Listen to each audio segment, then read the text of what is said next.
So again, what's going on in the street is not American. We got a huge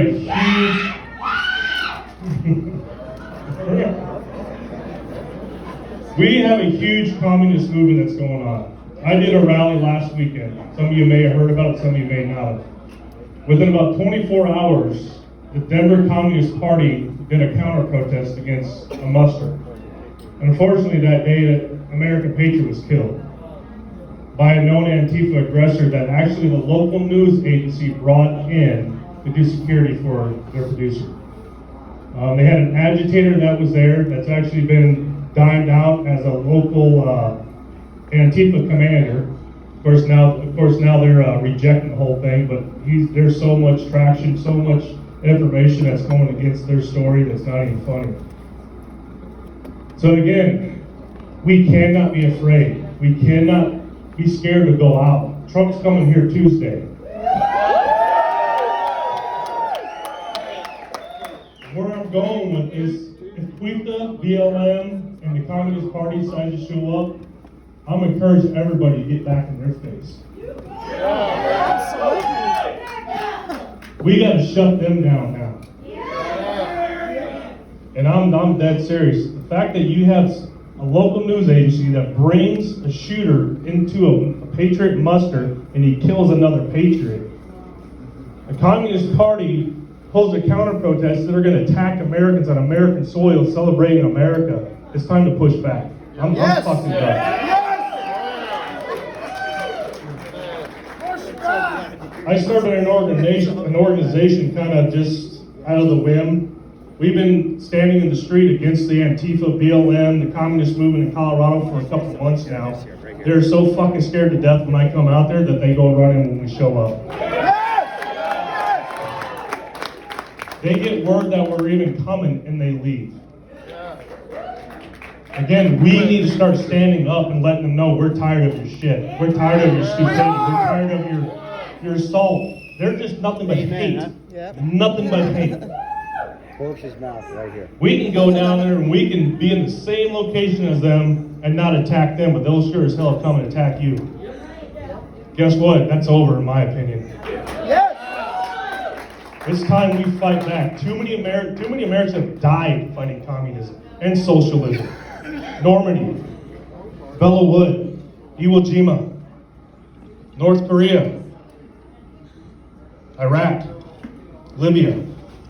We have fought socialism and dictatorship across this country, and it's here on our soil. Millions of Americans have sacrificed their lives so we didn't have to fight here, but guess what? It's a fight. And we're behind the power curve.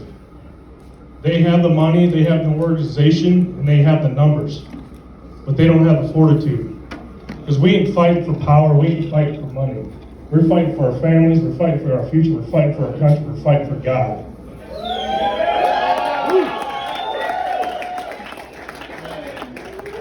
And those four things are more powerful than money or power.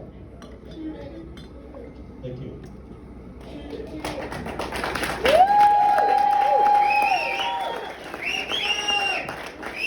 I know I'm not as very energetic as Jake is from State Farm.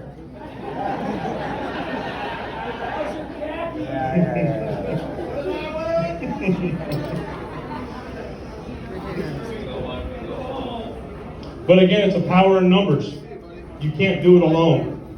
You need to get your friends together, you need to organize, and organize very well. Because again, when Trump wins, it's going to be a shit show. It is going to be freaking LA riots across the nation. It may not happen all at once, but it's going to happen. They're going to, man, if you see what happens in Portland, Seattle, freaking Wisconsin, Kenosha, people sit there and think, well, it's not my neighborhood. It wasn't in Kenosha either.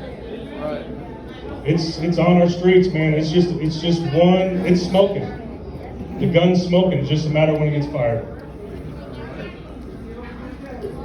And the only way you can do it is, again, power in numbers. You need to organize. You need to come together. We need to come together. And I'm dead serious. We have to fight back. We got to push back. It is ugly. When somebody kills, literally assassinates somebody 20 feet from freaking 20 law enforcement officers, they don't care. They do not care until we get back and actually start killing them. I don't want to do that. I know that freaking probably put shockwaves through a lot of you, but that's the only thing they understand. That's why there's always peace in the Middle East, because of an iron fist. We disrupted that iron fist by taking out Saddam and taking out Gaddafi. That was a very big mistake in my opinion. Because we don't lead by an iron fist. America doesn't do the iron fist, but guess what? We're about to. I know I am. The gentleman that was killed, Mr. Keltner, he was a veteran. The family got threatened if they have a funeral that they're going to attack the funeral. That's what I said. I have about 2,500 people that are going to stand behind me. If they show up, the cops ain't going to stop me this time. I'll go to jail. I don't care. They want to sit there, they say they're not afraid to go to jail, they're not afraid to get beaten. Well, they're about to find out when they show up. Because I got a lot of violence inside my body. It's been 10 years since I've been using it. So I'm going to do it with a smile on my face. No hate in my heart, just a smile on my face.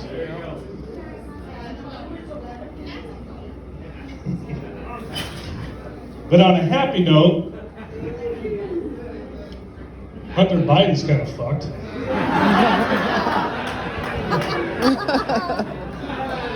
I don't know how much time I got up on the stage. But if you don't believe that there's an issue with their the way the social media is going, look what if you guys aren't on Twitter. No, I said Twitter. They totally suppressed Hunter Biden's information about him being so freaking corrupt. They literally shut it down. Shut it down. Just imagine how much information we're not receiving that we need to receive about the truth. I mean, how much that's why they shut me down, because I was posting so much stuff. They don't like me. I have no reason to lie. I have no reason to hide. You know, just like a lot of things I post about Benghazi, when I would post it, they would shadow ban it so freaking bad. I started posting about the mustard, the rallies, the attacks that was going on with Antifa. I was going from 30,000 views to 300 views. And then they deleted it. I was down 3.2 million views on Facebook a month before I was deleted. Just imagine the information, again, that we don't receive. It was like a nature hike. So you want me to do the Benghazi story? Yeah. So there I was, band camp.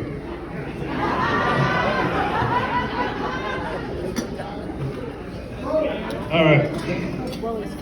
I'll see how fast I can. I think I got about an hour. There's no 5-minute version of Benghazi.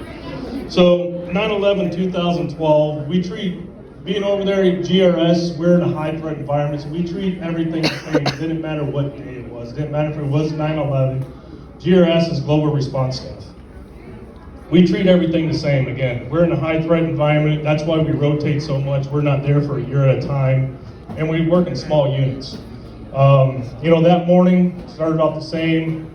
I actually took the chief of base, deputy chief of base, over to a local intel meeting where we got word that this is going to be an attack on a local government facility.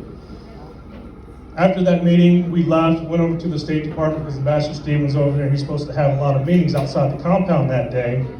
And we informed him, hey, there's going to be an attack in a local government facility because during this time, they're assassinating politicians, they're kidnapping police, and they were bombing political offices. So, yes, it's just like Chicago.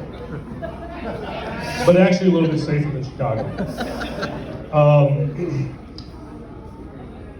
So again, we just let them know when we went back to the compound. I'm gonna fast forward to about 8 o'clock that night. Myself and Rome, we're supposed to take the ambassador to a meeting the next morning to the Persian Oil Golf Company.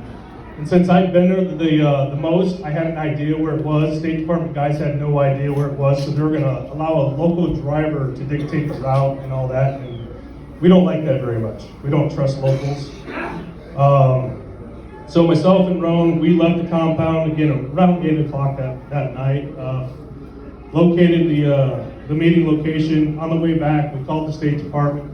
We said, hey, do you want us to come in now or come in the morning and let you know the route we're going to take?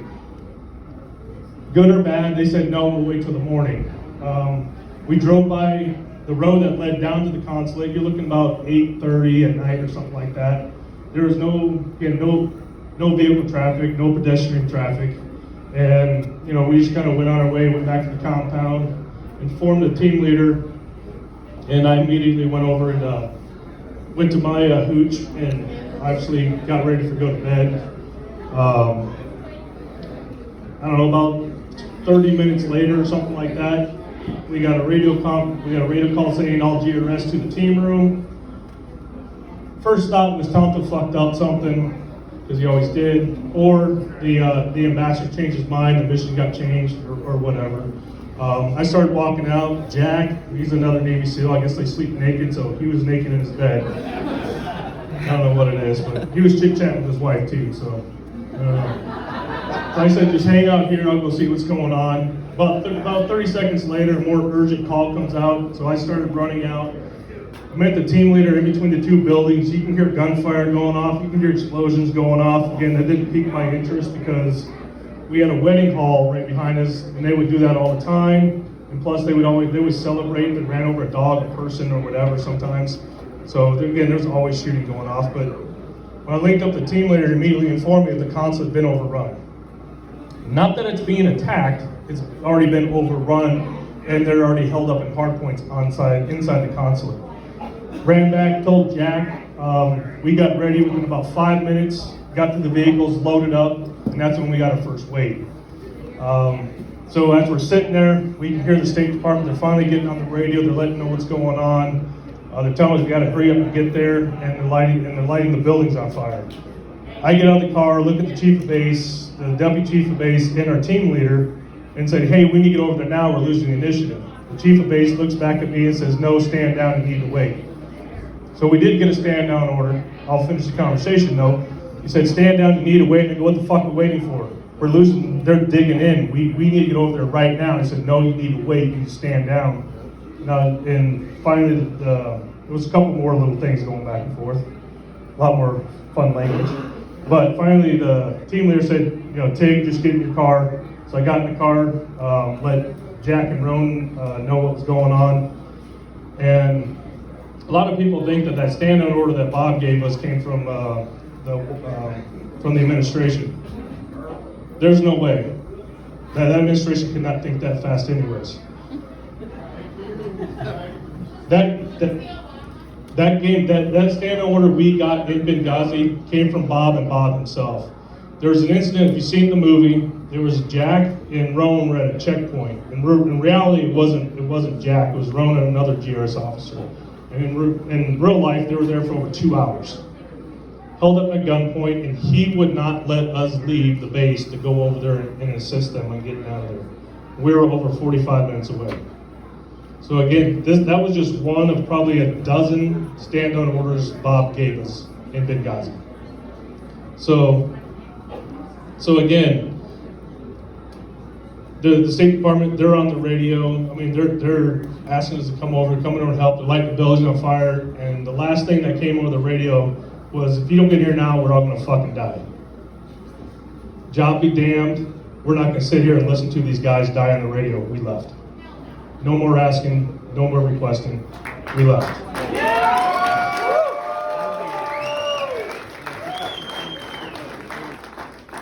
So we get over there. There's a local militia. Again, don't know really who they were. I'm thinking they're 17 Feb.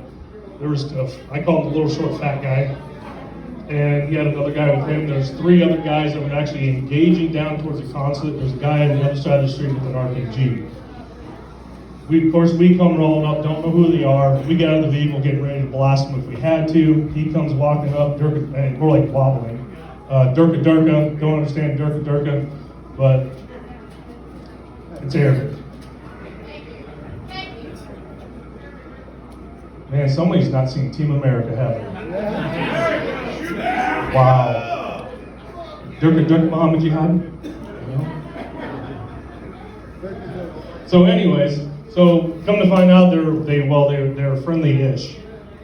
So I took the belt-fed machine gun, put it back in the car, grabbed the grenade launcher, walked up to the corner, lobbed 3 rounds as fast as I could, went up with the 4th round, and realized, because there was about a dozen attackers that were shooting back at the 3 militiamen, when the first round actually hit from the grenade launcher, they all dispersed like cockroaches when you turned the lights on. But unfortunately, the State Department wasn't in communication with us with that, so we didn't know that they actually all dispersed the compound. So I went back to the vehicle, grabbed the M4, myself, Jack, and Roan started proceeding down the road to the consulate. We got to the consulate probably about an hour after the initial call. Because again, we got held up at the CIA annex for about a half hour, give or take 5 minutes. And then it took us another half hour to maneuver onto the compound. Because again, we didn't know if the attackers were still on, and it's only 3 of us moving against about 100. So we had to take our time. We moved on. The first thing that we saw, easiest way to describe it is picture 9/11 when the World Trade Centers were on fire. You just see the smoke coming up. That's what the villa looked like. So as I'm moving up, that's what I'm thinking. You're just seeing it, picturing it. We had one little Durka guy off to the right, walking away from the 17th Feb barracks. That's the militia that was supposed to be guarding the consulate. And again, he wasn't a threat, no weapon, no nothing. Moved up, standing out there for a little while, and a vehicle from the other side kind of starts. And I know there's all up armored vehicles. So I'm actually getting pretty excited, pretty pumped. Because now I get to shoot the shit out of a government up armored vehicle and not get in trouble for it. Don't get too excited because my excitement my bubble got burst. She just bursted my bubble. So as the vehicle comes down around the corner and turns and comes towards me, again, I got the belt-fed machine gun, getting ready. I'm almost all the slack is out of this trigger because I'm just smiling too. I'm like, this is gonna be fun. Ended up being the State Department guys driving the vehicle. That's what I said. So they pull up, and I start moving up to the front of the villa, and that's when I find out they can't find the ambassador, Sean Smith. As I move up to the front porch, I meet up with Roan, and he started telling me what's going on. I look over to my right, and they actually just pulled somebody out of the window, and Jack is over the top of them, providing a first aid, and that was Sean Smith. Again, we're looking about an hour inside the initial attack, and obviously Sean Smith has already passed. Myself and Roan, we immediately started moving to the main villa area, which is actually probably a little bit bigger than the inside of this barn. And it's just, again, thick black smoke. Again, picture the World Trade Center. That's the only way I can explain how to picture just that thick black smoke that's inside the house as well. We first went in, the heat took us off guard because it was so freaking hot. If you're outside by that bonfire about 2 feet away, that's what it felt like inside the house the whole entire time. We came back out, immediately went back in, started searching. The last time I went in, I went up to the safe room gate, yelled for Chris 3 times as loud as I could. I heard nothing. So that told me 2 things. Either he's already dead or he's not here. So I immediately went back out, and as I'm standing out there, I can hear Roan yelling inside, I'm lost, I can't find my way out. So we went back in, started playing a little Marco Polo. I highly suggest you play Marco Polo with your kids, because it worked. We actually ended up finding each other in thick black smoke just for playing Marco Polo. Like, hey. Found him, went back out. Within about this time, Tonto and Boone, when they left, they went to go get up on high ground, or they went to go get high, because Tonto's from Colorado as well. I can't, because I'm just saying they were pretty late getting to the compound. So, I don't know. They haven't really discussed that with me yet. But anyways, they were getting ready to jump over the back gate with a couple local militia. They wanted to know if that area over there was secure. Myself and Roan moved from the villa over to pretty much the orchard.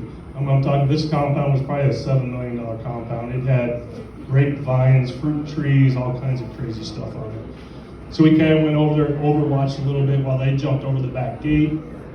The militiamen that came with them, they weigh about $120. They're Their AK probably weighs about 20 pounds, so they couldn't get over the gate with it. So Tonto had to unlock the gate, open the gate, and said, hey, when you guys come in, make sure you close and lock the gate. Well, when a Durka guy goes like this, he has no idea what the fuck you're saying. If he goes like this, he knows what you're saying. Just saying. So, it's true. Just saying. I do hashtag like that all the time. Just saying. So we end up going across because there's 2 compounds at the embassy. It's a total of 8 acres, but we went over, cleared the other side, came back, started searching for the ambassador again. During this time, as we were continuously searching, our team leader got the remaining 5 State Department security personnel together into their vehicle and was talking with them and letting them know, hey, when you leave the compound, make sure you go to the left. Do not go to the right, because that's where the enemy's base is. So as they're loading up, I took off. I finally remember something they taught me in kindergarten. I took all my gear off and actually got on my belly and was able to see across the whole entire floor. So it actually does work to get on your belly. You're below the smoke. I'm just saying.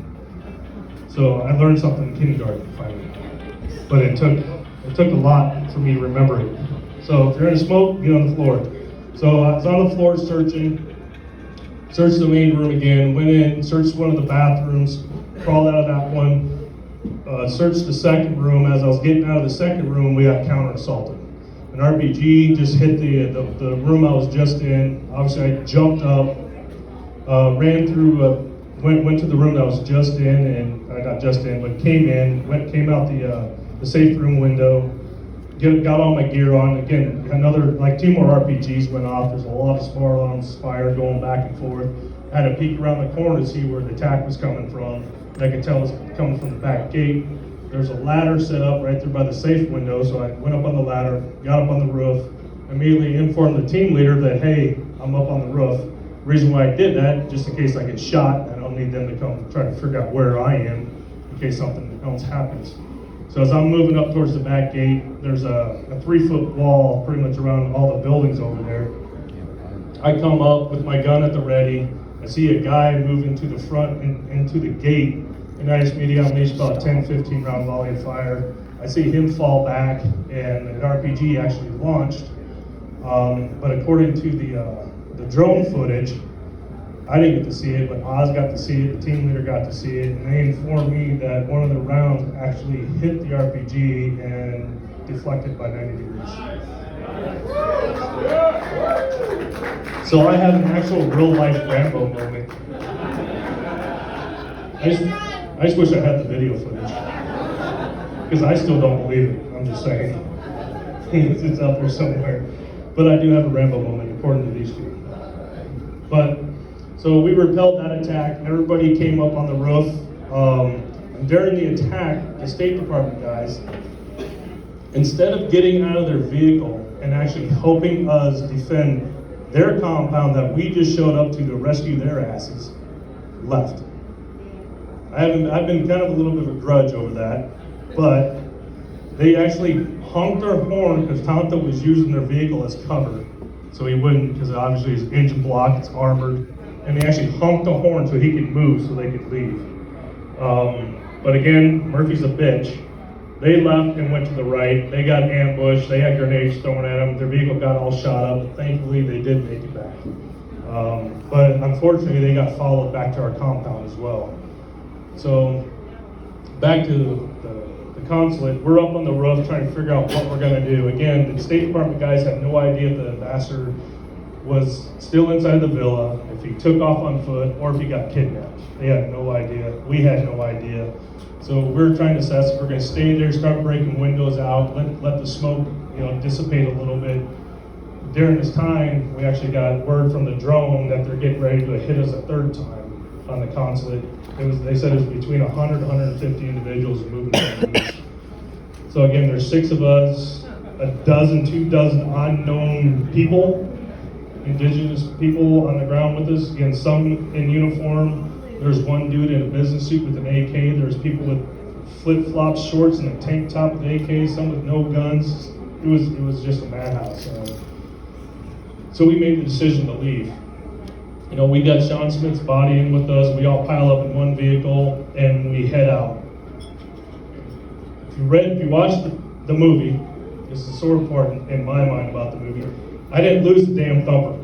The grenade launcher, I didn't lose it.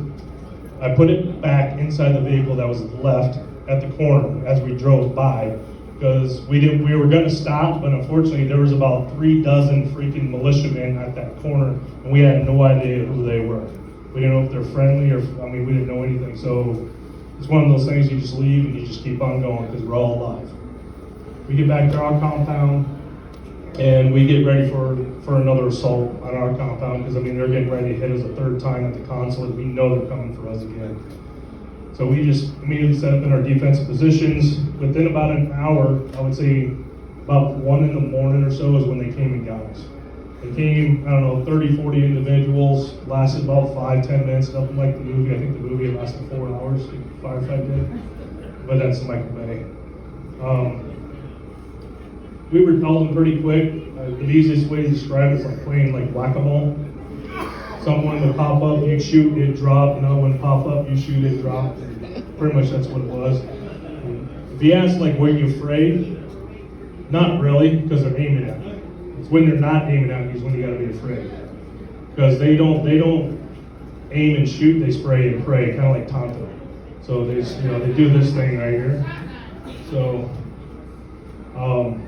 and again, about 1 in the morning, we found out the team from Tripoli had actually landed in Benghazi. That was the team that Glenn Doherty or Bub was on.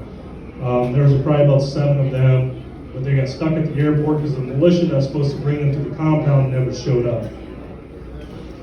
We keep doing our thing. Probably about 3 in the morning is when the 2nd assault on our compound came. Probably double the guys, double the time. But again, they hit everything but us. I think the first firefight, actually, I got hit in the side. I think it was more by a ricochet than a direct hit. Still hurt like a son of a bitch.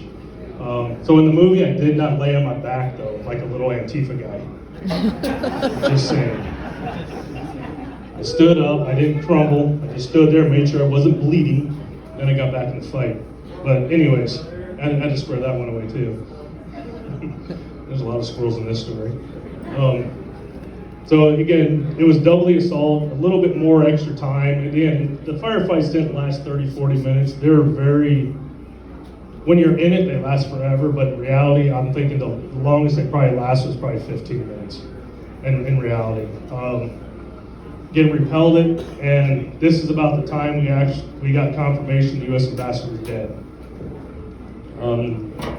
All those rumors, if you saw the picture of this thing floating around and saying that was the ambassador, it wasn't the ambassador.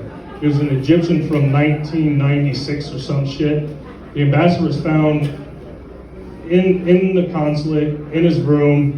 They didn't know who he was. When they got him out, the neighbor knew who he was, immediately grabbed him, took him to his car, and took him straight to the hospital. He was never raped, he was never mutilated, he was never tortured, and they never shot him. I actually saw the video footage from the very moment when the neighbor got him, put him in the car, and took him to the hospital. And you could just tell in his eyes right then and there, I mean, they were just glossed over. You could tell he was gone. I know all those videos. I hate, even the right people did it. I don't know why people do that. I think it's a complete disgrace on the left and right hand side. But it was a right-wing individual actually put that picture out to try to bash Hillary, make her look even worse. To me, that's freaking pathetic. That's disgusting. No, it wasn't him. It was an Egyptian. Ambassador Stevens is wearing the exact same clothes I saw him in that morning when we were at the airport. But, so again, fast, I'll keep on going. Right around 5 in the morning, the team from Tripoli was able to actually get a militia to bring them to the annex. They brought them to the annex. They got there right around 5:30 or so. The whole team, including the militia commander, went to the command post. Roan, Oz, and Dave Ubben were on top of the command post building. Bob asked where Roan was, and they told him he ended up going up on the roof where Roan was, because they had served in the teams together. He started introducing Oz and Dave Ubben to Bob, and they're all talking. And within a few minutes of them getting there, I'd probably say about 5-10 minutes, I heard what it sounded like a thump. Kind of like if you ever go to the ballpark and they have those the softball pitch, the baseball pitch, you hear the sound of the air coming out. That's kind of what a mortar sounds like. As I'm getting ready to key the radio, Tonto keyed it first and said, "Hey, mortars." And I was getting ready to key it, said, "Yeah, I heard it first. I heard it also when the mortar actually hit. When the mortar hit, it is the same simultaneous attack with a small arms fire. Mortar hit, RPG hit the back wall. Oz and Rome and Jack started engaging down the back wall, and then I heard another one go off.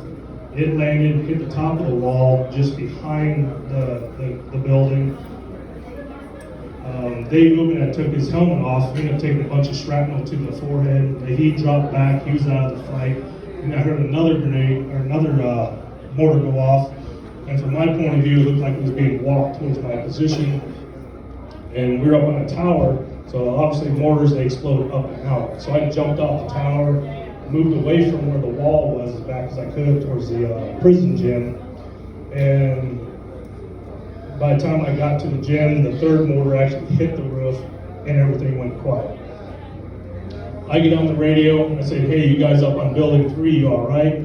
The team leader inside the building goes, "No, we're fine here." I go back, say, "Shut the fuck up, I'm talking about the guys on top of the roof." Jack, he can see, we're on building 4, he can see across the whole entire building 3. He gets on the radio and says, "Hey man, I got no movement." I immediately sprint over, get up on the ladder, jump over the pit, get down, and off to my right is the first guy I see. His left leg, left arm almost completely blown off. His leg is actually kicked up into his crotch. His arm is just dangling there, and he had his pistol out. Luckily, he didn't shoot me in the face. So I immediately just started trying to talk to him, let him know who I am. "Hey man, I'm here for you. I got you. You're gonna be okay." Start getting looking through my bag, get the tourniquets out, get a tourniquet on his leg, get a tourniquet on his arm. Again, I'm still talking with him. Get on the radio, said, "Hey, I need help up here. I got guys down." I'm searching, I'm going as fast as I can, because again, I got three other guys, and just kind of looking over them. Again, the dust is still settling from the mortars. It's still dark out. I'm not going to turn the flashlight on because I'm pretty sure there's a spotter.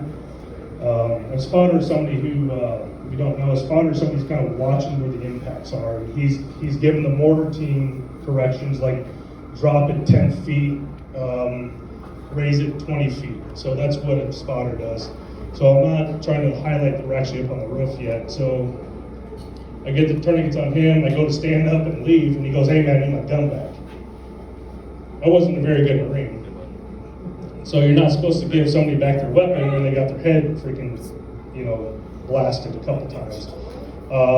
Again, I'm not a very good Marine, but to me it was more of a comfort thing for him. It was more of his security blanket.